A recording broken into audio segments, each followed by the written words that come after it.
Bonjour tout le monde et bienvenue à Horreur Critique. Bon, pour vous mettre un peu dans l'ambiance de ma critique d'aujourd'hui, un petit cours d'histoire. Ça fera pas de mal à personne. Le programme Apollo, c'est un programme spatial qui a été dirigé par la NASA et lancé par John F. Kennedy en 1961. L'objectif du programme, c'était de poser un homme sur la Lune. Et ce but a été atteint le 21 juillet 1969 par Neil Armstrong, membre de l'équipage du programme Apollo 11.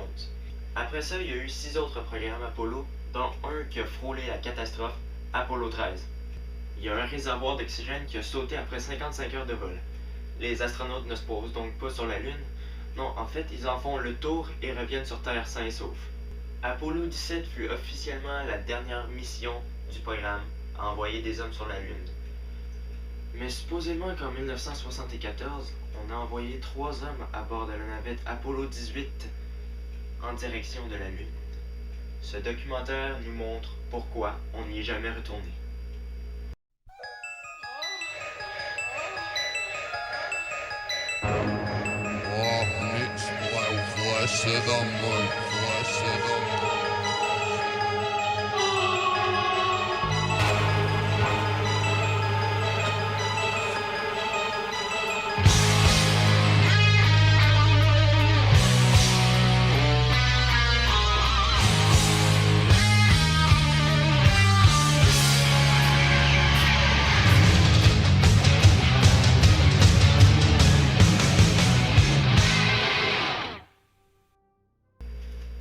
Apollo 17 est officiellement la dernière mission qui a amené des hommes sur la Lune.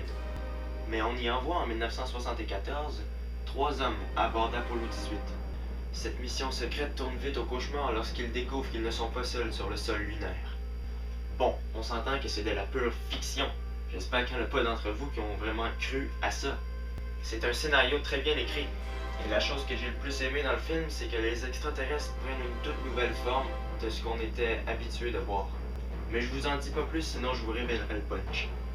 Gonzalo Lopez Gallego a réalisé Apollo 18 à la manière d'un documentaire. Au début, je me suis dit « Ah, c'est pas pire », mais je me suis vite fatigué. Les films tournés en documentaire, ça m'a toujours énervé. Genre Paranormal Activity, The Blair Witch Project ou encore Le Dernier Exorciste. Je dis pas que c'est des mauvais films, c'est juste la manière de laquelle ils ont filmé ça, ça m'énerve un peu. Et dans Apollo 18, ça provoque quelques longueurs au début, mais ça s'estompe peu à peu au fur et à mesure que l'action débute. La réalisation est très bien malgré ça. Bien évidemment, pour ajouter un peu plus de réalisme au documentaire, on a choisi des acteurs pas trop connus. Sauf qu'ils jouent de manière assez naturelle, alors on croit vraiment à leur jeu d'acteur. Ils sont vraiment très bons. Les effets spéciaux sont très bien faits, d'autant plus qu'ils sont filmés avec une caméra de basse qualité pour nous faire croire qu'on se trouve en 1974. Voici un exemple. Cœur sensible, s'abstenir. Putain, il y a vraiment un truc. Mec, ça bouge. Sors-le. Sors-le. Je l'ai, ça vient. Putain, mec, sors-le. Le faux documentaire Apollo 18 est un bon petit film à regarder. C'est sûr que ça n'a pas gagné de prix, c'est pas le meilleur film de l'année, mais c'est tout de même un bon divertissement, avec un scénario original et des acteurs très bons, ainsi que des effets spéciaux assez bien faits.